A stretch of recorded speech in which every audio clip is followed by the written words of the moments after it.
세상에 떠도는 기묘한 괴담들. 첫 번째 이야기, 충북 제천의 늘봄가든에서 실제로 겪었던 실화괴담. 2004년 3월 28일 제천 늘봄갈비 촬영 첫째 날. 담당 PD와 함께 부산방송의 리얼터치 오늘이라는 프로그램을 제작해서 납품하고 있는데요. 빙의에 관한 아이템을 잡고 인터넷에서 팬클럽까지 운영하고 있는 퇴마사 장윤정 씨를 섭외했습니다. 전체적인 내용은 장윤정 씨가 빙의 환자를 치료하는 것과 팬클럽과 함께한 흉가 탐사, 이 두 가지로 가기로 하고, 우선 3월 28일에 장윤정 씨와 영매 1분, 영혼 탐사단 4명, 저와 담당 PD, 이렇게 8명이 제천 늘봄갈비로 갔습니다. 제천 늘봄갈비는 충북 제천시 봉양면에 있습니다. 제법 규모 있는 2층 건물로 집 뒤엔 창고와 폐허가 된 교회 건물. 집 바로 뒤에 있는 산에는 무덤이 있는 곳이었습니다. 우선 늘봄 앞에 도착해서 귀신이 가장 싫어한다는 임금왕자가 적힌 부적을 나눠 붙이고, 저는 퇴마사를, 담당 PD는 탐사단과 영매를 따라다니며 촬영을 시작했습니다. 집 안으로 들어가자 창문이나 문이 하나도 없는 집인데도 집이 엄청 습하고 축축하다는 느낌이 들더군요. 3월 28일, 그날은 기온이 영상 23도라 반팔을 입어야 할 정도였고, 차 안에 놔둔 김밥 도시락이 금방 상해버릴 정도로 따뜻한데도 이상하게 그 집만 그렇게 춥더라고요. 퇴마사와 함께 2층으로 올라가 여기저기 둘러보고 중간중간 인터뷰를 하면서 촬영을 하는데, 자꾸만 카메라 포커스가 안 맞더군요. 액정을 닫고 뷰파인더를 들여다보면서 수동으로 정확하게 맞췄는데도 버튼만 누르면 포커스가 나가는 겁니다. 포커스만 나가면 괜찮겠지만 촬영을 잘하고 있다가도 갑자기 화이트 밸런스가 안 맞아서 사람 얼굴이 퍼렇게 스머프가 되질 않나, 배터리가 방전이 되질 않나. 그래도 전 그게 귀신 탓일 거라고는 생각 안 했답니다. 그냥 방송용 카메라가 아닌 일반 캠코더라 손에 안 익어서 그랬거니, 카메라 성능이 그닥 좋지 않아서 그랬거니 했지요. 그런데 그 집에 들어가 10분 정도 지나니 참을 수 없이 속이 뒤집어지더군요. 계속해서 헛구역질을 하고 침을 삼키면서 겨우 구토를 참는데, 이번에는 왼팔에 누가 기대기라도 한 것처럼 팔이 묵직하게 아파왔습니다. 아무튼 퇴마사의 말로는 제천 늘봄갈비가 산 허리를 중간에 끊어내고 그 자리에 있던 묘지를 밀어내고서 지은 집이라고. 그래서 산신령이 노했는데 사람들은 산신령은 달래주지 않고 그 집터에 떠도는 귀신들만 굿으로 달랬기 때문에 터가 센 것이라고 했습니다. 그곳은 귀신들이 모여있는 곳인데 사람이 제멋대로 집을 짓고 들어와서 귀신들의 영역을 침입했으니 귀신이 화가 나서 사람들을 겁주고 병들게 하고 망해서 나가게 만들긴 했지만 귀신이 사람을 죽이진 않았다고, 사람들에게 경고를 하고 싶었을 뿐이라고 했습니다. 퇴마사에게 이 집에 귀신이 나오는 원인에 대해 인터뷰하고, 다시 1층으로 내려와 다른 곳을 둘러보고 나온 탐사단과 이런저런 이야기를 나누는데, 누군가 벽에 귀신아 전화해라는 낙서를 남겼더군요. 저걸 인서트 컷으로 써야겠다 싶어서 일행들은 모두 마당에 남겨두고 저만 혼자 집 안으로 들어가서 버려진 옷가지나 식기류, 벽에 새겨진 낙서, 무당들이 붙여놓은 부적 등을 찍고 있었더랬죠. 그러다 천장에 갈라진 틈 사이를 올려다보는데 먼지 덩어리같이 뽀얗고 윤곽은 불분명하지만 사람 얼굴 형체가 분명한 그것이 저를 내려다보고 있더군요. 여자 얼굴인데 눈도 있고 입도 있고 천장 틈 사이로 얼굴을 디밀고 시익 웃고 있던 그것. 뷰파인더에서 눈을 떼고 저게 진짠가 혼자 넋이 나가 올려다봤는데 제 눈이 잘못된 건 아니었어요. 이 집에 귀신이 있긴 있나 보다 하는데 퇴마사가 제 뒤로 다가와서 그러더군요. 천장에 붙어있는 애 봤구나. 내가 보기에 작가님은 분명히 평소에도 귀신을 봐. 귀신 보는 거 이번이 처음 아니죠? 네, 저 귀신 본 거 그때가 처음 아닙니다. 부산에 있을 때 21살부터 24살까지 몇 년간 똑같은 여자가 제 방에 찾아왔으니 그 여자가 귀신이 맞다면 저는 몇 년을 귀신과 같이 자고 생활했던 사람이니까요. 말이 길어지니 중간중간 생략하고요. 집 밖으로 나와 돌아다니던 중 놀라운 것을 발견했습니다. 이 집 아래에 천장 높이가 2m는 넘는 것 같은 지하실이 있더라고요. 지하실 천장은 집 밖으로 50cm 정도 올라와 있고 반지하식으로 바깥에서 지하실 안이 훤히 보이는 그런 구조. 지하실 안은 물이 꽉 차 있어서 180이 넘는 남자가 들어가도 물에 잠길 정도였죠. 게다가 지하실 안에서 엄청난 냉기가 올라오고 슬리퍼나 노트 같은 것들이 둥둥 떠 있는 게 보이더군요.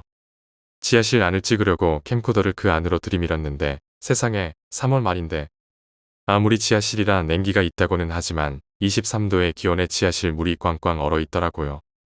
옆에 떨어진 강목과 철근으로 두드려도 얼마나 두껍게 얼었던지 얼음은 깨지지도 않았죠. 그런 후에 갈비집 뒤에 있는 폐건물, 교회를 둘러봤는데 여기가 늘봉갈비보다 더 많은 영들이 있는 곳이라고 하더군요. 우리 일행은 그곳에 돗자리를 깔고 그곳에 있다는 영혼과 접신을 시도했습니다.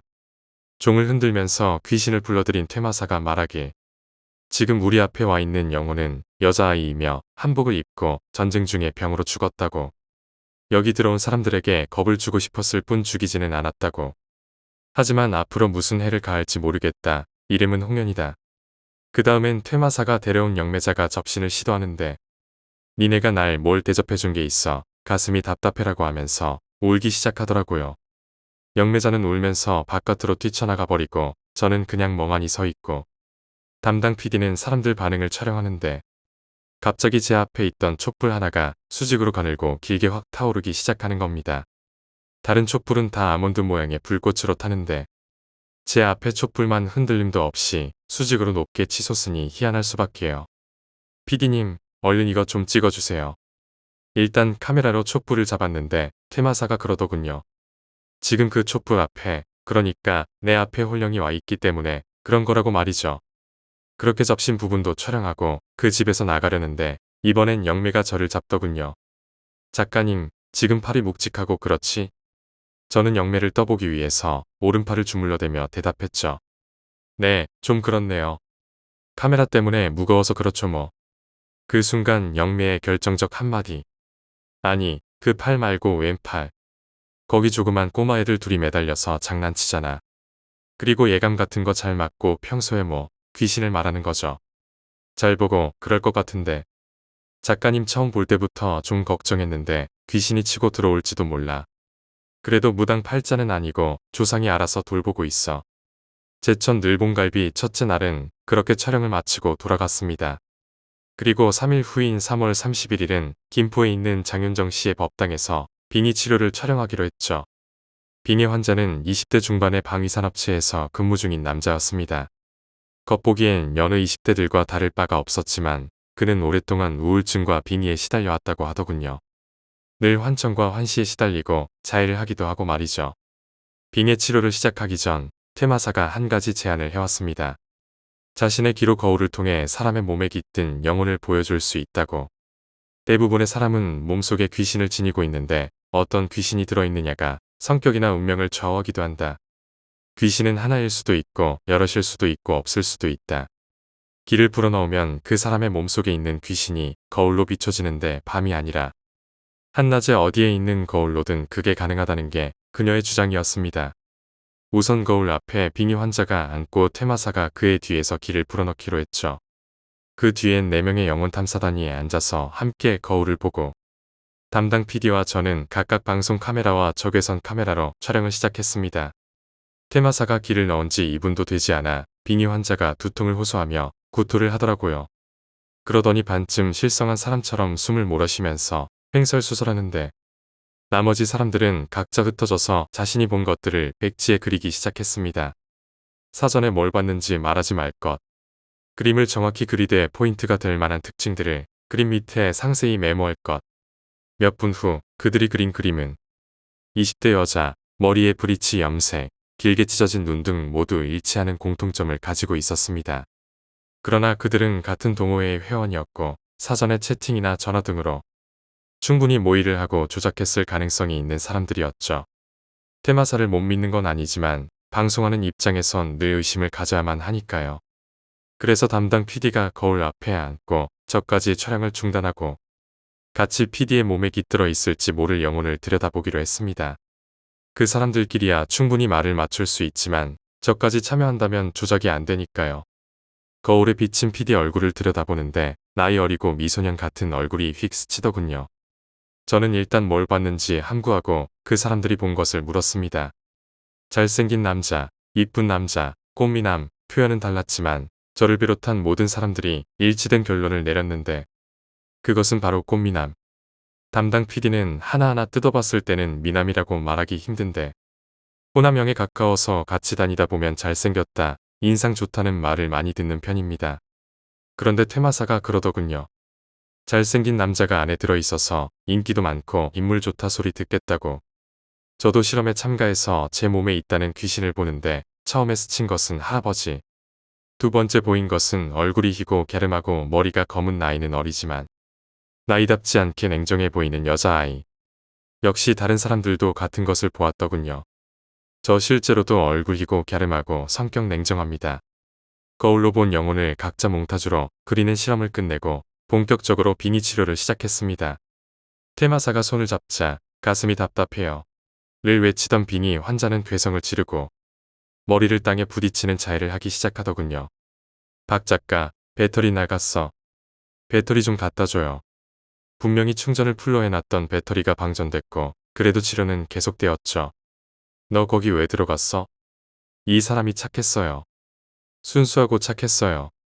너 어디서 왔어? 언제부터 따라왔어? 그걸 얘기하면 저는 제가 왔던 데로 돌아가야 하잖아요. 말 안 해요. 순간 퇴마사는 비니 환자에게 기를 강하게 불어넣고 환자는 그 자리에서 기절을 하더군요. 너 지금 쉬하는 거 다 알고 있다. 너 기절한다고 누가 알아주냐? 뻗어있는 남자의 두 손을 가슴 위에 모으고 안 나갈래? 안 나갈 거야. 했더니만 객 소리와 함께 남자가 정신을 차리더군요. 그 순간 혼이 빠져나간 듯 보였고 치료를 마친 남자는 아무것도 기억나지 않고 간간히 들려오던 주위 사람들 말소리만 기억난다고 했습니다. 치료를 마치고 빙의에 관한 이런저런 인터뷰를 하는데 우리가 인터뷰하는 것을 캠코더로 찍던 팬클럽 회원 하나가 소리를 지르더군요. 여기 26분 20초 정도에 뭔가 지나갔어요. 캠코더 액정을 들여다보니 저와 인터뷰하는 퇴마사의 몸 뒤로 작은 섬광이 대각선을 그리며 빠른 속도로 스치는 것이 선명히 보이더군요. 방송에 나간 그 장면입니다. 먼지라고 하기에도 빛이라고 하기에도 뭔가 이상한 그것. 퇴마사는 그것이 빙의 환자의 몸에서 빠져나간 혼이라 주장하고 동영상 판독을 맡았던 서울예전 사진과의 황선구 교수와 중앙대 첨단영상대학원의 하동원 교수는 그것이 먼지에 의한 것일 가능성을 제기했습니다. 저도 그 장면을 봤지만 그것은 단순한 먼지라고 보기엔 너무 절묘한 상황에 등장했더군요.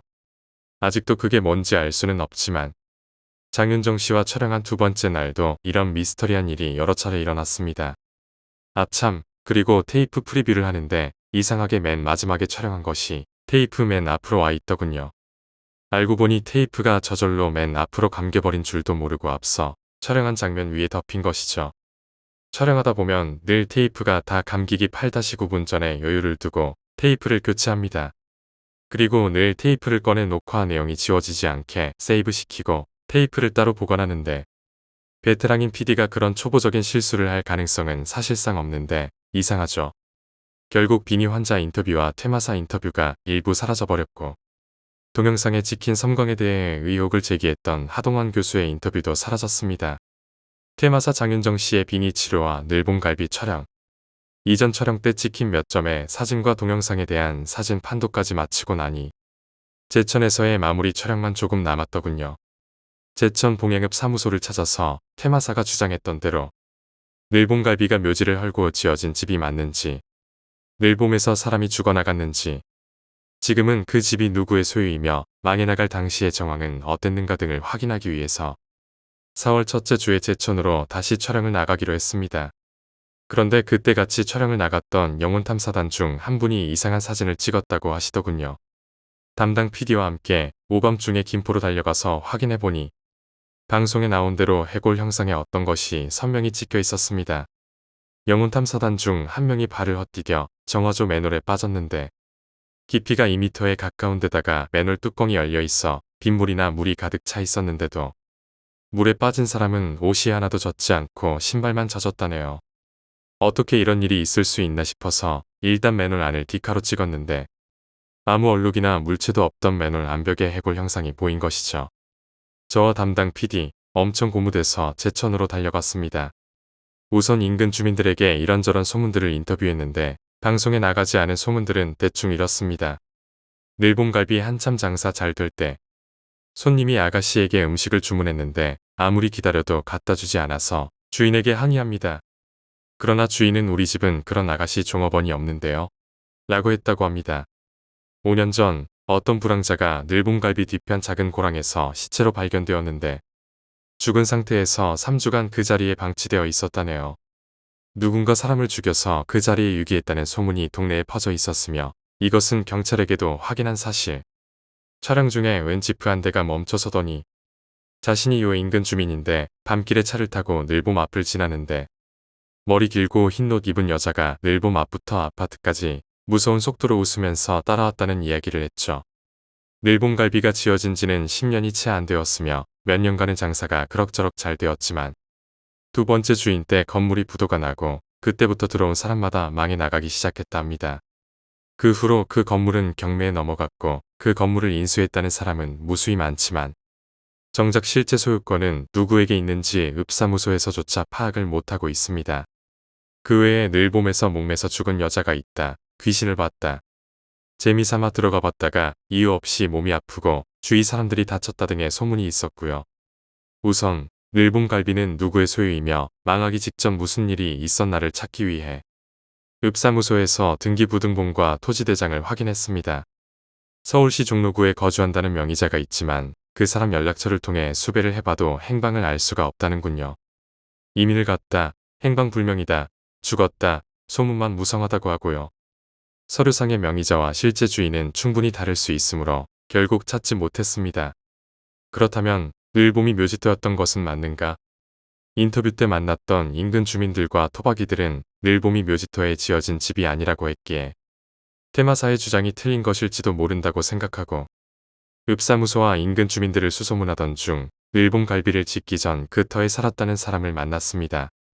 그분, 양수기로 맨홀 팔 때 등장한 그분 말이 늘봄은 묘지터에 지어진 집이 맞고 늘봄 앞에 있는 도로를 내기 위해 산 허리를 끊어내고 그 속에 있던 무덤들을 파헤친 것도 사실이라는군요.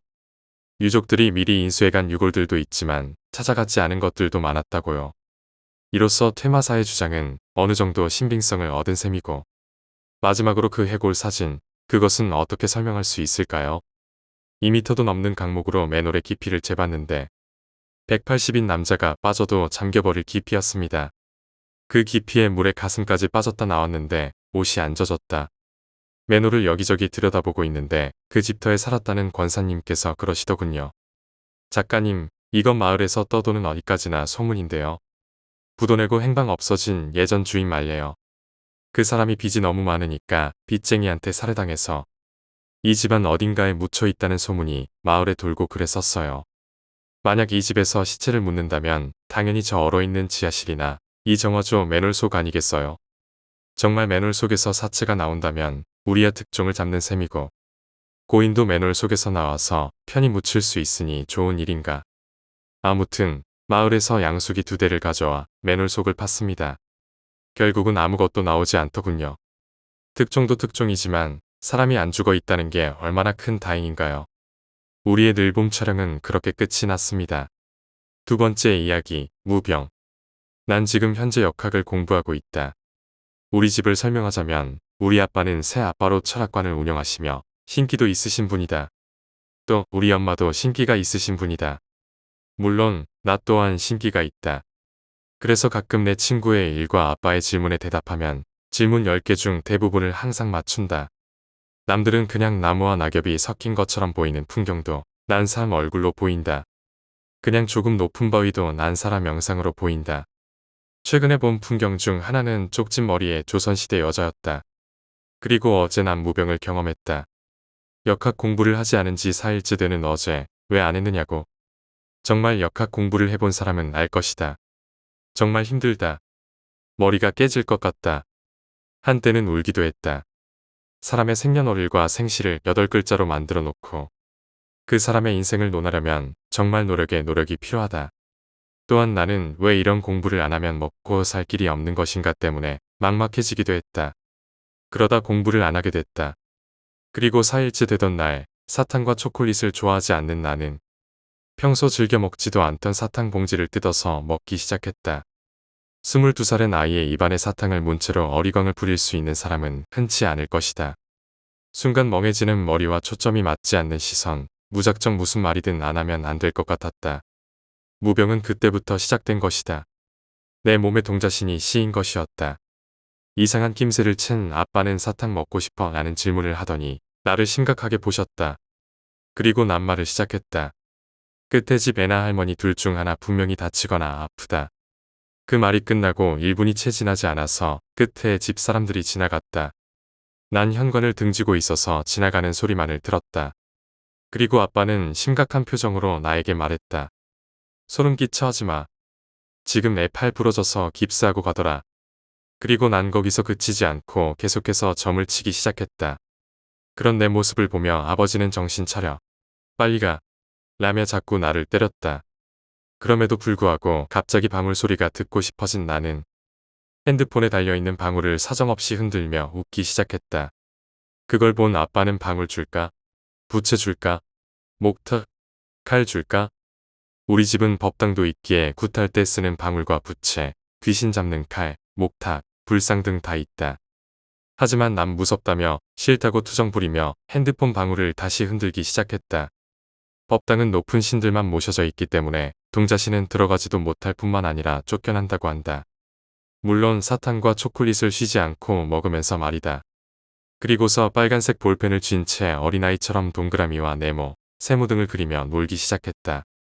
알 수 없는 날카로운 눈과 빨간색 눈동자를 그려놓고서 귀신이라고 써놓기도 했다. 그렇게 점점 시간이 흘러가던 중 아빠는 내게 그랬다. 무지 덥다. 내가 왜 더운 줄 알아? 신기가 있는 사람이 이유 없이 더운 건 신이 몸에 들어오려고 하기 때문에 더운 거라고 한다. 그 질문에 난 내쫓으려고 더운 거지. 싫어, 더 놀 거야라며 알 수 없는 허밍을 부르고 동요를 부르기 시작했다. 물론 사탕도 먹으면서 말이다. 그렇게 어느덧 3시간째가 되어갈 때쯤 난 잠시 혼자 있는 시간이 되었다.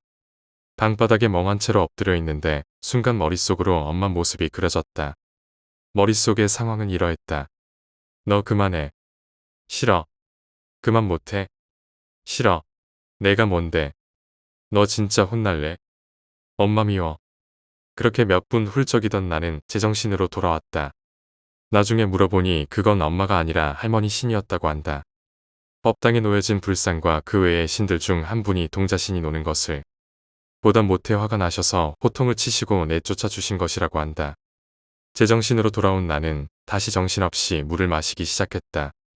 입안이 너무 달아서 원래 단 것을 잘 먹지 않던 나에게 적응이 안 됐기 때문이다. 그렇게 3시간 정도가 지나고 나서야 제정신을 찾았고 바로 법당으로 들어가 향을 피우고 기도를 드렸다. 그 사건이 있던 날 저녁 한 번도 이런 일이 없었던 터라.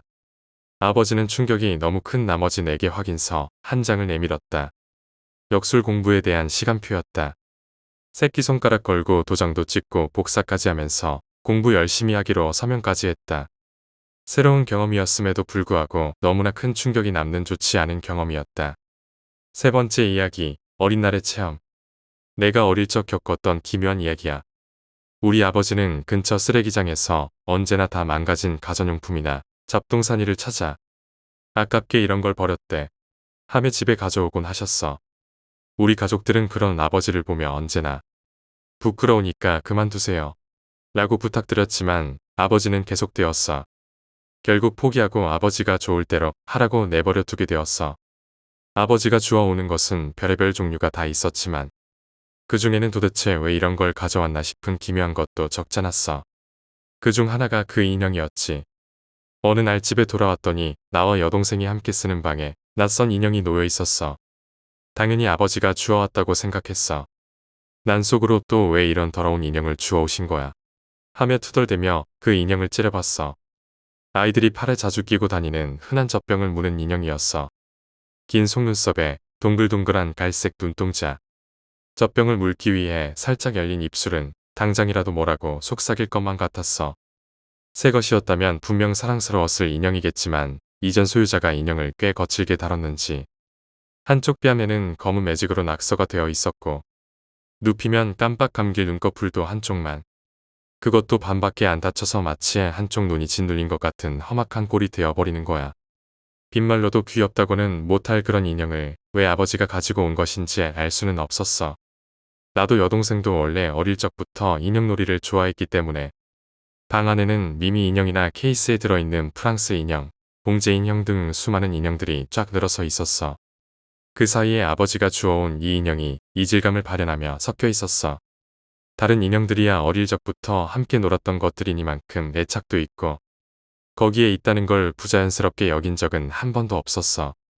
하지만 그 젖병 무는 인형은 달랐어. 그 인형은 침대에서 자는 나를 말없이 그 눈동자로 매일 저녁마다 응시하는 느낌이 드는 거야. 솔직히 기분 나빴어. 하지만 그렇다고 생각해서 아버지가 주워오신 걸 함부로 버릴 수 없어서 방에 놔뒀지. 그리고 얼마 후부터 나는 기묘한 일들을 겪기 시작했어. 침대 위에서 여느 때처럼 누워 자고 있는데 문득 귓가에 누군가의 말소리가 들려왔어. 어린아이일까? 내 귓가, 그것도 무척 가까운 곳에서 갑자기 한 아이가 웃는 거야. 마치 못된 장난을 치고 나서 신이 난 듯한 그런 웃음소리. 처음엔 한 아이의 웃음소리였는데 점차 잔물결이 퍼져나가듯 와그럭을 다른 웃음소리도 들려왔어. 한 서너 명 정도. 전부 어린아이가 웃는 것 같은 짓궂은 웃음소리였어. 그러더니 소근소근 무엇인가 이야기를 하는 것이 들려왔어. 처음엔 바깥에서 아이들이 놀고 있나 생각도 했지만 이런 한밤중에 놀고 다닐 아이들이 있을 리가 없는데 말야. 게다가 소리는 바로 내 귓가에서 나고 있었어. 처음엔 아이들이 무슨 이야기를 하는지 잘 들리지 않았지만 조금씩 이야기가 귀에 들려왔어. 자는 거야? 눈을 감고 있는데도 위에서 내 얼굴을 빤히 들여다보고 있는 누군가의 기척이 확실히 느껴졌어. 게다가 혼자가 아닌 여럿의 시선이었어. 갑자기 나타난 그들은 내가 자고 있는지 아닌지를 확인하는 듯했어. 그러다 그중 한 명이 자고 있는지 아닌지 시험해보자. 라고 말했어. 그 순간 내 몸은 벌벌 떨리기 시작했고 온몸에 소름이 쫙 돋았어. 지금까지 느껴본 적 없는 공포에 온몸이 굳었어. 결코 눈을 떠서는 안 된다고 느꼈지. 그것들을 보면 분명 안 좋은 일이 일어날 것만 같았거든. 그래서 그들을 절대 보면 안 된다고 생각했어. 본능적으로 그렇게 느끼며 나는 마음속으로 사라져라 하고 필사적으로 빌었어. 변함없이 머리맡에선 아이들이 내 얼굴을 바라보며 소근소근 무언가를 이야기하고 있었어. 그 후로 의식이 사라지고 정신을 차리니 이미 아침이었어. 눈을 뜨고 그저 악몽을 꿨다고 생각하며 난 아침이 되었다는 것에 가슴 깊이 안심했어. 하지만 그 꿈은 한 번으로 끝나지 않았어. 그날부터 나는 같은 꿈을 몇 번이고 계속 꾸게 되었어. 침대 위에서 내가 자고 있으면 어디에선가 아이들의 웃음소리와 이야기의 소리가 들려오곤 했지. 처음엔 이야기 소리뿐이었지만 점차 그중 머리맡을 누군가 타박타박 떠들썩하게 뛰어다니기도 했어. 목소리도 점차 늘어나서 수많은 아이들이 내 주변에서 이야기를 하고 즐겁다는 듯 뛰어다니고 있었어. 스피커에서 끊임없이 사람 목소리가 들려오는 것 같은 상태가 계속 이어져서 난 몹시 무서웠어. 모두 어린아이의 목소리였어. 순진하게 웃는 소리와 까불며 떠드는 소리.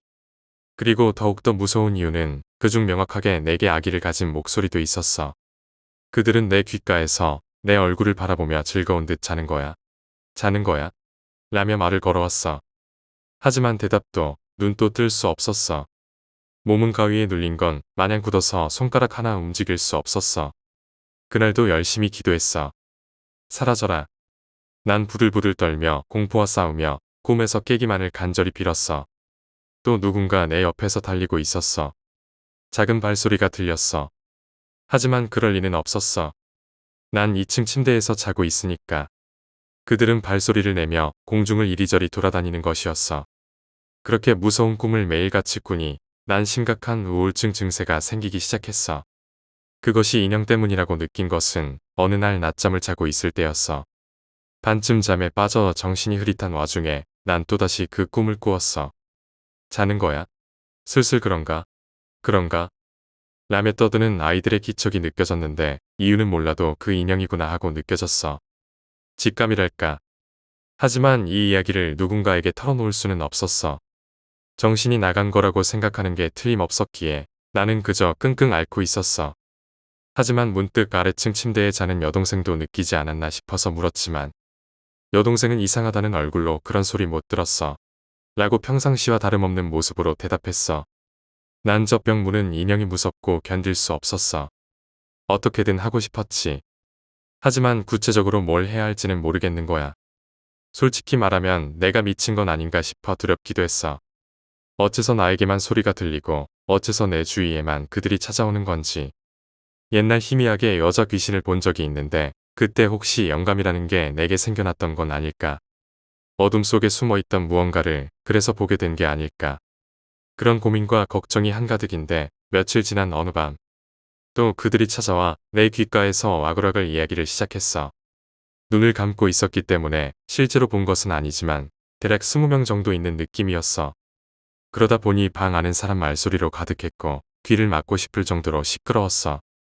그중 5명은 계속해서 내 머리맡에서 자는 거야. 자는 거야. 라고 말을 걸어왔어. 그리고 내 얼굴을 보고 있는 직감 속에 그 인형은 아이의 목소리로 이렇게 말했어. 깨어있어. 깨어있을 거야. 그러자 주변 목소리들도 그 말에 반응해서 깨어있어. 깨어있구나. 라며 일제히 말하기 시작했어. 순진함 속에 감춰진 아기가 드러나는 게 느껴졌어. 슬슬 괜찮겠지. 이제 들어가도 괜찮겠지. 그때 나는 그 목소리들에게 몸을 빼앗길 것이라는 공포에 질려 비명을 지를 것만 같았어. 하지만 변함없이 몸은 가위에 눌려서 그저 벌벌 떨고만 있을 뿐이었어. 도저히 이대로는 안 되겠다는 생각에 나는 처음으로 알고 있는 경문이라는 경문은 다 끌어모아 머릿속으로 외웠어. 어릴 때라 제대로 된 경문을 알고 있는 건 아니었지만 알고 있는 말은 필사적으로 외웠어. 정신을 차리자 아침이었어. 지금도 그것이 꿈이었는지 아닌지 생각해보면 멍해지곤 해. 아니 꿈이었으면 좋겠다고 생각하는 걸지도 모르지. 그로부터 얼마 지나지 않아서 우리가 살고 있던 전셋집이 재건축을 하게 되어 우리 집은 새로 지은 집으로 이사했어. 그 인형은 이사 도중 사라졌는데 더러워서 버렸을 수도 있고 혹여나 지금도 집 벽장 안에 숨어 있을지도 모르지. 이상하게도 새로운 집으로 이사한 후부터 난 악몽을 꾸지 않게 되었어. 지금 생각해도 이상하고 도저히 설명하기 힘든 어린 날의 괴이한 체험이었어. 네 번째 이야기, 친구 할머니와 무당. 친구의 할머니에게 실제로 일어난 일입니다. 밤에 들었는데 소름이 돋았습니다. 할머니는 나이가 많으신 분입니다. 실제로 뵌 적은 없지만 친구와 같이 생활하시며 몸이 약하시다고 합니다. 평소에는 친절하셨던 할머니가 어느 날부터 갑자기 성격이 바뀌셨습니다. 원래는 상냥하셨는데 갑자기 괴팍해지셨습니다. 할머니라고 부르면 손을 팍 부리치고 못되게 구시는 등 변화가 있었습니다.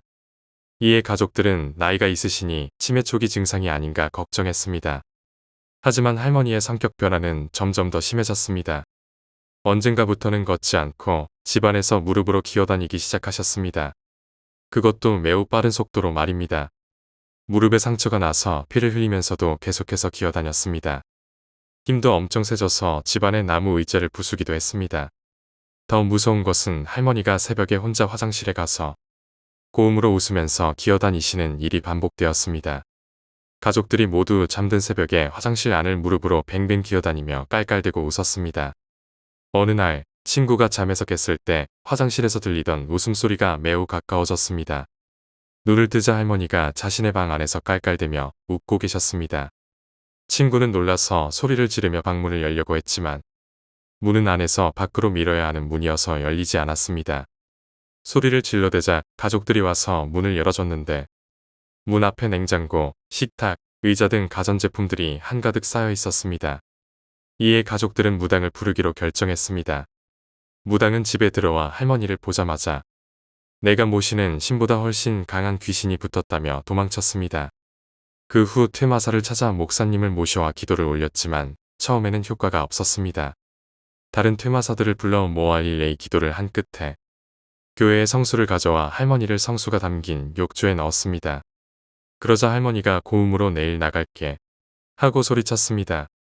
다음 날 할머니는 마치 아무 일도 없었던 것처럼 정상으로 돌아오셨습니다. 하지만 할머니는 자신에게 일어난 일을 전혀 기억하지 못했습니다.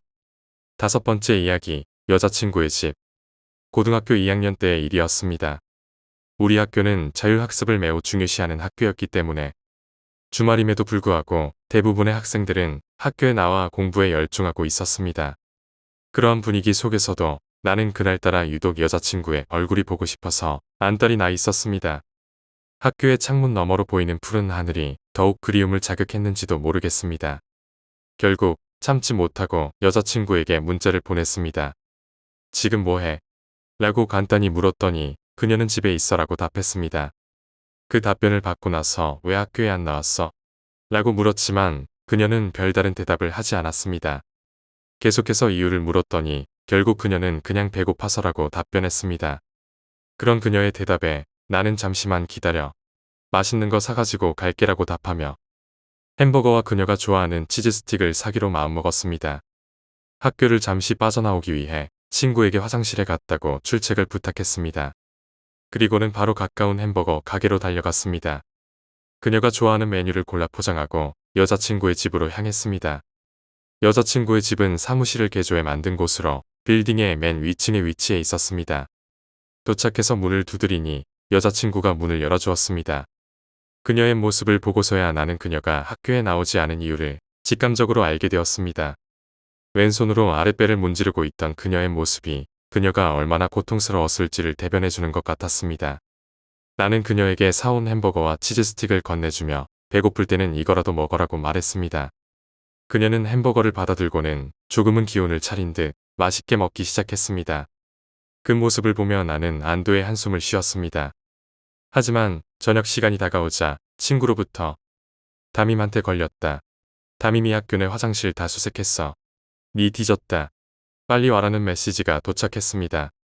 여자친구는 내가 학교를 빠져나온 것을 알고 있었고 나는 그녀에게 잠시만 더 같이 있어줘 집에 혼자 있기 무서워라는 부탁을 받았습니다. 그녀의 부탁에 마음이 약해진 나는 공부보다는 그녀와 함께 있는 것이 더 중요하다고 생각하며 그녀의 곁을 지켜주기로 결정했습니다. 하지만 평온한 시간도 잠시 화장실에서 무언가 떨어지는 소리가 들렸고 이내 부엌에서도 이상한 소리가 들렸습니다. 나는 그녀를 안심시키기 위해 소리의 원인을 확인하려 했지만 그녀는 나를 붙잡으며 가지마, 가지마, 화장실에 가보지마 라고 말했습니다. 결국 화장실과 부엌에서 나는 소리를 확인해보니 각각 변기 커버와 싱크대 문이 원인이었습니다. 그런데 이상한 점이 하나 있었습니다. 오늘 아무도 부엌에 간 적이 없었고 싱크대 문을 열어둔 적도 없었는데 어떻게 그 소리가 날 수 있었을까요? 심지어 싱크대 문은 약간의 힘을 가해야만 닫힐 수 있는 구조였습니다. 그때 갑자기 전기가 나가면서 집안이 깜깜해졌습니다. 여자친구와 나는 깜짝 놀라 서로를 꼭 안고 어둠 속에서 무엇을 해야 할지 망설이고 있었습니다. 하지만 불안감을 이기지 못하고 결국 집을 나와 밖에서 전기가 다시 들어올 때까지 기다렸습니다. 동네 전체가 정전된 것을 보고 나는 그날 밤 일련의 사건들이 단순한 우연이 아니라는 생각에 사로잡혔습니다. 부엌에서 두 번째로 들린 소리의 정체는 결국 확인하지 못했습니다. 그 이후 여자친구는 새로 지은 아파트로 이사를 가게 되었고 나는 그날의 기억을 오랫동안 잊지 못했습니다. 여섯 번째 이야기, 지하실 괴담. 저희 집은 빌라인데 지하실이 있습니다. 지하실은 참으로 가기 두려운 곳이었어요. 옛날에는 사람도 살았었고 밤이나 낮이나 무척 깜깜했습니다. 게다가 지하실은 일자로 되어 있어서 양쪽 끝에는 화장실이 두 개 있었습니다. 그때 저희 집에는 지하실에 물건을 좀 내려놓아야 할 일이 생겼습니다. 자주 들락날락하는 게 귀찮아서 문을 열어놓고 물건을 넣고 있었습니다. 그런데 제가 그때 제 동생과 나루토를 보던 중이었어요. 계단 밑에 숨어 있다가 동생이 나오면 놀래켜주는 장난을 친 적이 있었습니다. 동생도 저를 놀래키는 재미에 푹 빠져서 계속 그 장난을 즐겼죠. 이제부터 동생 시점입니다. 동생이 지하실로 내려갔는데 제가 문을 열어놓고 물건을 넣고 있었다고 했습니다. 제가 그 문 뒤에 한번 숨었다가 들킨 적이 있었습니다. 그런데 문 뒤에 검은 물체가 있었습니다. 그래서 동생은 거기 숨어 있는 거 다 알아. 얼른 나와. 하며 문을 확 열었는데 아무도 없었습니다. 그런데 웃음소리가 들렸습니다. 동생은 순간 흠칫하며 뒤를 돌아보고 어딨어 얼른 나와. 했지만 계속해서 웃음소리만 들렸습니다. 그리고 동생이 소리를 지르며 올라온 이유는 다음과 같습니다. 어머니께서 개밥 좀 줘라 하시는 소리를 듣고 동생은 미친 듯이 내려왔습니다. 저 역시 그 이야기를 듣고 나서는 절대로 밤이건 낮이건 혼자 지하실에 내려가지 않게 되었습니다. 일곱 번째 이야기, 나를 노리는 고양이. 초등학생 때 학원이 끝나고 9시까지 친구들과 놀다가 엄마 허락을 받고 친구네 집에서 늦게까지 놀다가 집으로 돌아왔습니다. 친구네 집에서 저희 집까지는 걸어서 대략 5분 거리였고 인적이 드문 골목길을 3-4번 거쳐야 했습니다. 골목길을 거치지 않으면 10분 정도 걸리는 거리가 25분 정도로 길어졌습니다. 원래 골목길들은 사람이 잘 다니지 않아 불량배나 고양이 같은 것들이 많았지만 그날은 그런 것들이 보이지 않았습니다. 그래서 안심하고 집으로 가고 있었습니다. 저는 워낙 고양이를 무서워해서 친구와 함께 가려고 했는데 그날 친구는 죽어도 같이 가주지 않겠다고 했습니다. 그래서 저는 화가 나서 혼자 집으로 가는 중이었습니다.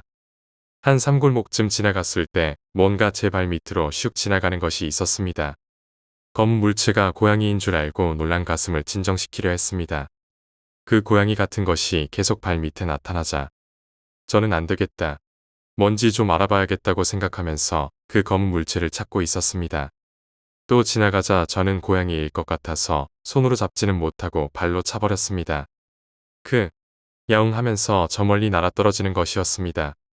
초등학생 때라 너무 무서웠습니다. 그때 그 엄청 크고 무서운 고양이가 갑자기 저를 향해 막 뛰어오기 시작했습니다. 저는 그 고양이가 저를 해칠 줄 알고 전속력으로 달렸습니다. 하지만 그 큰 고양이는 저를 계속 쫓아오다가 결국 뒤에서 쓰러졌습니다. 그렇게 겨우 떠돌리고 정신없이 달리다 보니 저는 길을 잃었다는 것을 깨달았습니다. 그 동네에서 10년 이상 살았지만 그런 곳은 처음이었습니다. 마침 어느 집에 불이 켜져 있어서 그곳에서 길을 물어보거나 전화라도 해보려고 했습니다. 계속 문을 두드리며 계세요. 계세요. 하고 있었는데 한 1분 뒤 어떤 할머니가 나오셨습니다. 할머니의 모습이 좀 무서웠지만 저는 전화를 해야겠다고 생각했습니다. 저기요, 할머님 전화 좀 빌릴 수 있을까요? 길을 잃어버려서요. 할머니는 순순히 승낙하셨습니다. 그 집의 기운이나 모습이 너무 이상했습니다. 들어오는 문 위에는 부적이 한 10개 정도 있었고 1에서 2m 정도 되는 금불상 같은 것이 있었습니다. 그럼에도 불구하고 전화를 해야 했기에 집에 전화를 했지만 아무도 받지 않았습니다. 엄마, 아빠 핸드폰에도 전화를 해봤지만 역시나 받지 않았습니다. 친구에게 전화를 해서 위치를 알려주려고 했는데 할머니께 이곳이 어디인지 물어보려 했습니다. 그때 할머니가 저에게 오시더니 니 아까 고양이 본 적 있나? 하고 물으셨습니다. 저는 놀라서 검정 고양이요? 하고 답했더니 할머니는 응하시며 그 고양이에 대해 물으셨습니다. 저는 상황을 설명하고 고양이를 발로 찼다고 했습니다. 할머니는 큰일 날 소리라고 하시며 저에게 염주 같은 것을 주시고 금불상이 많은 방으로 저를 데리고 가셨습니다.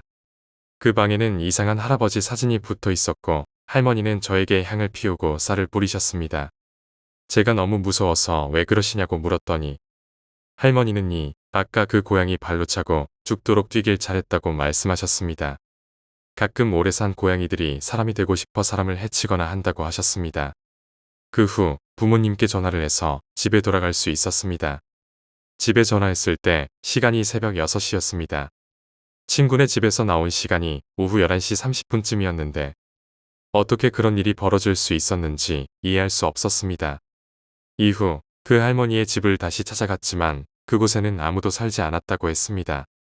그 이후로 그 할머니, 그 할아버지, 그리고 그 고양이가 무엇이었는지 여전히 알 수 없습니다. 지금 이 순간에도 그때 일을 생각하면 너무 무섭고 닭살이 돋습니다. 아마 그때 그 할머니의 동생이나 남편이 그 고양이로 환생한 것 같고 그 고양이가 제 몸을 노렸을 수도 있습니다. 할머니가 제 몸에 할아버지가 살게 도와준 것 같았습니다. 8번째 이야기, 하얀 오리. 우리 시골은 정말 깡촌이에요. 핸드폰 전파조차 제대로 잡히지 않는 곳이죠. 게다가 몇몇 곳은 아직도 전기가 들어오지 않아요. 이곳에서는 시골의 시장 같은 곳을 읍내라고 부릅니다. 우리 할아버지 집은 걸어서 대략 1시간 30분 정도 떨어진 곳에 위치해 있어요. 그 사이엔 주마등 하나 없어서 오롯이 적막과 어둠만이 존재하죠. 어느 새벽 2에서 3시 사이였어요. 어둠이 지나가고 약간 푸르스름한 새벽 기온이 도는 시간이었습니다. 그날 시골에 조그만 화투판이 열렸어요. 할아버지가 그날따라 돈을 많이 따셔서 할아버지의 친구분과 막걸리 한 잔을 하시며 이런저런 얘기를 하고 계셨죠. 늦어진다 싶어 할아버지 친구분이 먼저 가시기 시작했어요. 그렇게 한참을 걸었을까요? 읍내에서 할아버지 댁 쪽으로 30분 정도 걸으면 저수지가 하나 나와요. 그 저수지는 할아버지가 어릴 때 서울에서 온 사진사가 마을 처녀와 성관계를 맺고 아이를 만들어 놓고 도망가서 처녀가 자살한 곳이라고 해요. 시체는 찾았지만 그 후로 안 좋은 소문이 많아져서 지금까지도 마을 어른들이 낚시를 하시길 꺼려 하신대요. 그 저수지가 나올 무렵 앞서 가시던 할아버지 친구분이 갑자기 저수지로 달려가셨어요. 안 잡으면 그대로 물에 들어가 죽을 기세로 말이에요. 할아버지는 그 상황이 심상치 않음을 느끼고 달려가셨습니다. 물이 허리쯤 차는 부분에서 겨우 잡으셨는데 할아버지 친구분이 초조한 표정을 저기 하얀 오리가 있어. 그 오리를 잡아서 내 아들 내미한테 줘야 되는데 라며 뿌리치고 계속 들어가려 하셨어요. 힘은 약하셨지만 농사 잡일 같은 걸 항상 할아버지께 부탁하시던 분이셨어요. 계속 들어가시던 할아버지를 한 손으로 내팽개치고 그대로 저수지에 들어가셔서 산 모습으로 나오지 못하셨습니다. 너무 갑작스러운 일이라 할아버지는 제자리에 앉아 한동안 손을 부들부들 떨며 계셨습니다. 할아버지 친구분이 물에 들어가 물보라가 사그라들고 나서 적막감이 할아버지를 감쌌습니다. 할아버지는 무서워서 눈물을 흘리시며 마을까지 달려가 사건을 알렸어요. 다음 날 마을 주민들이 저수지로 나가서 실종된 할아버지의 친구를 찾으려고 하루 종일 애썼습니다. 사실 경찰에 신고하면 되지만 시골 사람들은 이런 일을 남에게 알리고 싶어 하지 않는다고 해요. 제 아버지도 그렇게 말씀하셨어요. 하루가 지나고 어둑해질 무렵 어떤 아저씨가 옆에서 웜에 저기 뭔 저리 흰 거시기가 있어? 하면서 말했어요. 할아버지는 흰 놀이가 생각나서 쳐다보니 정말 흰 오리 한 마리가 물 위에 앉아 떠다니는 것처럼 보였어요. 할아버지는 가까이에서 보고 싶어서 달려갔습니다. 하지만 그곳에 도착해보니 그 흰 오리는 할아버지의 친구분이었어요. 새하얀 반팔 셔츠를 입고 둥둥 떠있는 모습이었습니다. 할아버지의 친구분은 수초에 감겨 있어 새하얀 오리처럼 떠 있었습니다. 이 사건은 할아버지에게 너무 갑작스러운 일이었어요. 마을까지 달려가 사람들에게 말씀하셨다고 합니다. 그날 밤은 정말로 잊을 수 없는 공포와 슬픔이었습니다. 9번째 이야기, 수학여행 괴담. 제가 4월달 시험을 2주 남기고 수학여행을 가게 되었어요. 2년 동안 경주밖에 세상을 못 본 것 같아요. 제가 묵었던 방은 2층 복도 중간쯤에 있는 방이었죠. 경주라도 좋고 친한 친구와 같이 자니까 좋다는 생각에 들떠 있었습니다. 교관님의 말씀을 듣고 방으로 가는 길에 큰 게 마려워서 선생님께 말씀드리고 재빨리 화장실로 향했습니다. 제 버릇 중 하나는 화장실 가기 전에 항상 손을 씻는 것입니다. 청결을 위해서죠. 그런데 큰 일을 보고 나오는데 제가 분명히 손을 다 씻고 수도꼭지를 잠가놨는데 물이 틀어져 있더라고요. 누가 왔다 갔나? 생각하며 물을 끄고 나오려는데 촤 하는 변기 물 내려가는 소리가 들렸어요. 화장실엔 나밖에 없었는데 정말 무서워서 움직일 수가 없었습니다. 다른 사람 같았으면 바로 뛰쳐나갔을 텐데 저도 모르게 몸이 안 움직이더라고요. 다행이라고 해야 하나 제 눈앞에 뭔가 보이더니 저에게 입으로 뭔가를 넣었습니다. 그날 이후로 말을 더듬게 되었습니다. 더욱이 말을 더듬을 때마다 항상 콜록거리고 저도 잘 모르겠어요. 병원에 갔더니 아무 이상 없다고 하더군요. 10번째 이야기, 흉가 체험. 나는 친구들과 함께 흉가 체험을 하기로 결정했습니다. 그날은 주말이었고 날씨도 아주 좋았습니다.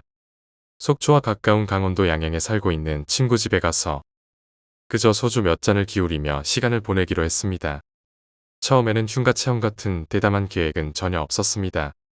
그저 친구와 함께 편안하게 시간을 보내고 싶었을 뿐이었죠. 하지만 나는 TV에서 이 지역에 흉가가 많다는 것을 알고 있었고 친구에게 이 지역에 흉가가 있는지 물어봤습니다. 친구는 이 지역에 흉가가 정말 많다고 했습니다. 그러면서 아침에 운동할 때 자주 가는 길에 이상한 느낌이 드는 곳이 있다고 했어요. 그곳은 밤에는 가본 적이 없지만 아침에 가도 분위기가 이상하다고 합니다. 노래방을 다녀온 후 우리는 밤 12시 30분쯤 그곳에 가기로 했습니다. 가기 전까지는 사실 크게 걱정하지 않았습니다. TV에서 봤던 것처럼 실제로는 별거 아니겠지 라는 생각이었습니다. 골목길을 돌아서 가는 도중 친구가 말하기를 산길을 조금 올라가면 집 2채가 보인다고 했습니다. 그 길은 산길이었지만 포장이 되어 있었고 너비가 4명이 팔짱을 끼고 걷기에 딱 맞는 크기였습니다. 12시 30분 깜깜한 밤중에 정말 눈앞에는 아무것도 보이지 않고 멀리 있는 가로등 불빛만이 유일한 길잡이였습니다. 서로 무섭다며 가지 말자고 했지만 추억이 될 거라며 결국 올라가기로 결정했습니다. 그때는 4명이 함께 있어서 무섭지 않았습니다. 계속해서 길을 따라 올라갔습니다. 약 10분 정도 걸었을까요? 집의 형태가 점점 더 선명해지기 시작했습니다. 너무 어두워서 모든 것을 선명하게 볼 수는 없었지만 TV 속에서만 보던 옛날 집이 보였고 하얀색 문이 눈에 띄었습니다.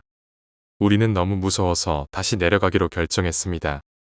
하지만 내려간 후 우리는 너무 시시하다고 느껴서 사진을 찍고 오자고 결정했습니다. 친구가 디지털 카메라를 가져와서 우리는 다시 그 집으로 올라갔습니다. 두 번째로 올라가는 도중에는 처음보다는 무섭지 않다고 느꼈습니다. 집의 형태가 점점 더 선명해졌고 우리는 가까이 다가갔습니다. 하지만 그 집의 상태가 너무 무서워서 집 안까지는 들어가지 못하고 집과는 조금 떨어진 곳에서 사진을 찍었습니다. 사진을 찍고 나서 우리는 계속 노래를 부르고 경찰경호 화이팅이라는 구호를 외치며 두려운 마음을 조금이나마 풀려고 빠르게 내려갔습니다. 내려와서 디지털 카메라를 확인했지만 아무런 이상한 점은 발견할 수 없었습니다. 그래서 우리는 올라간 우리가 대단하다며 진짜 무서웠다고 서로 이야기했습니다. 이후 우리는 족발과 소주를 사들고 친구 집 마당으로 갔습니다. 소주를 마시기 전 우리 중 3명은 내려오면서 계속 추운 느낌을 받았습니다. 추운 느낌을 받은 친구 나를 포함해서 3명은 어지럽다며 소주를 마시지 않았습니다. 그때 친구 한 명이 아까 두 번째 올라갔을 때 엉덩이를 만졌는데 그게 뭔지 잘 모르겠다고 했습니다. 스친 느낌이 아니라 정말로 엉덩이를 만진 느낌이었다고 합니다. 옆에 있는 친구가 만졌겠지 하고 생각했는데 갑자기 내 귀에 나야 하는 여자 목소리가 휙 지나갔습니다.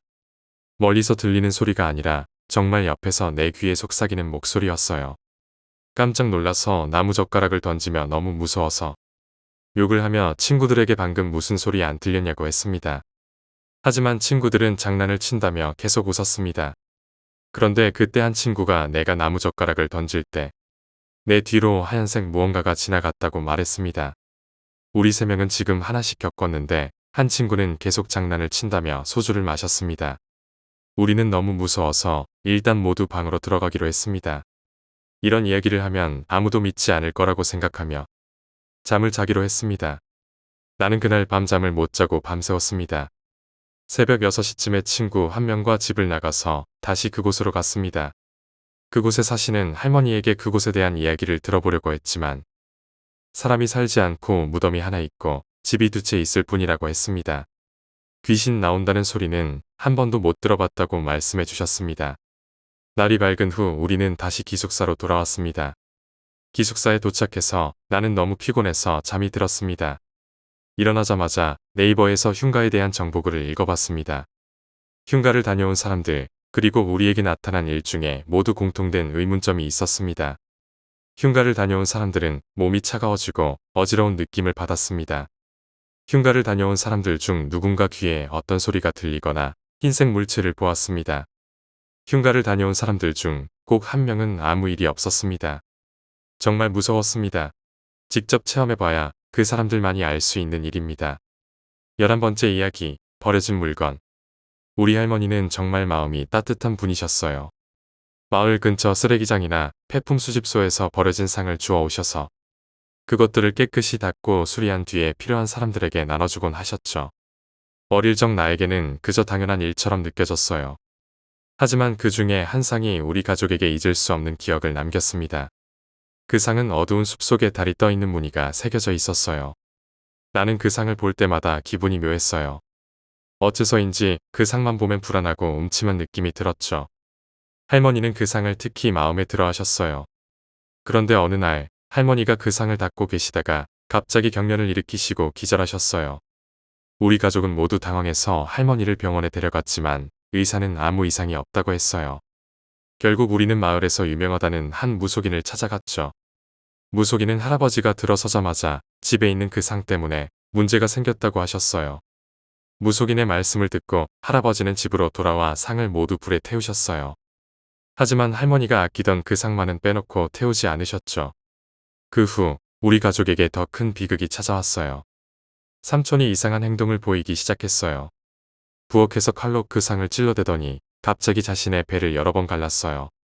그 모습을 본 할머니는 기절하셨고 할아버지는 급히 구급차를 불렀죠. 삼촌은 병원으로 옮겨졌지만 결국 세상을 떠났어요. 삼촌은 평소 정신적으로 아무 문제가 없었어요. 그런데 왜 갑자기 그런 일을 저질렀는지 우리는 아직도 알 수 없어요. 무속인의 경고대로 그 상 때문에 우리 가족에게 봉변이 일어났던 걸까요? 이 사건 이후 할머니와 할아버지는 그날의 기억을 떠올릴 때마다 큰 슬픔에 잠기곤 하셨어요. 그 상이 우리 가족에게 가져온 슬픔과 고통은 말로 표현할 수 없을 만큼 컸죠. 우리 가족에게 일어난 이 비극적인 사건은 땅에 버려진 상 하나 때문에 시작되었어요. 그래서 나는 이제 알아요. 땅에 버려진 물건이 아무리 흥미를 끌어도 그 생각을 뿌리치고 절대 그 물건에 손을 대서는 안 된다는 것을요. 때론 그 속에 어떤 이야기가 숨겨져 있을지, 어떤 결과를 불러올지 모르니까요. 이제 나는 그날의 교훈을 잊지 않으려고 해요. 우리 할머니의 따뜻한 마음씨를 기억하면서도 모든 것이 항상 좋은 결과를 가져오지는 않는다는 것을 알게 되었죠. 때로는 좋은 의도도 예상치 못한 비극을 불러일으킬 수 있어요. 그래서 무엇보다 중요한 것은 조심하고 또 조심하는 것이에요. 그 이후로 나는 누군가의 버림받은 물건에 손을 대지 않기로 결심했어요. 그 물건 뒤에 숨겨진 이야기가 무엇인지, 그것이 우리에게 어떤 영향을 줄지 모르니까요. 내가 어렸을 때의 그 사건은 나에게 많은 것을 가르쳐 주었어요. 때로는 보이지 않는 것들이 우리의 삶에 큰 영향을 미칠 수 있다는 사실을요. 그리고 가장 중요한 것은 우리가 어떤 결정을 내릴 때 그 결과를 신중하게 생각해야 한다는 것이죠. 특히 남에게 나눠주려는 마음은 아름답지만 그 속에 숨겨진 이야기에도 귀 기울여야 한다는 것을 배웠어요. 우리 가족의 이야기는 비록 슬픈 결말을 맺었지만 그 안에서도 중요한 교훈을 찾을 수 있었어요. 그것이 바로 세상에는 보이지 않는 이야기들이 많이 숨어 있다는 것. 그리고 우리가 그 이야기들을 어떻게 다루느냐에 따라 우리의 삶이 달라질 수 있다는 것이죠. 나는 이제 그 상에 얽힌 슬픈 기억을 안고 살아가면서 무엇보다 조심스럽게 그리고 사려 깊게 행동하기로 결심했어요. 그것이 우리 할머니를 기리는 방법이라고 생각해요.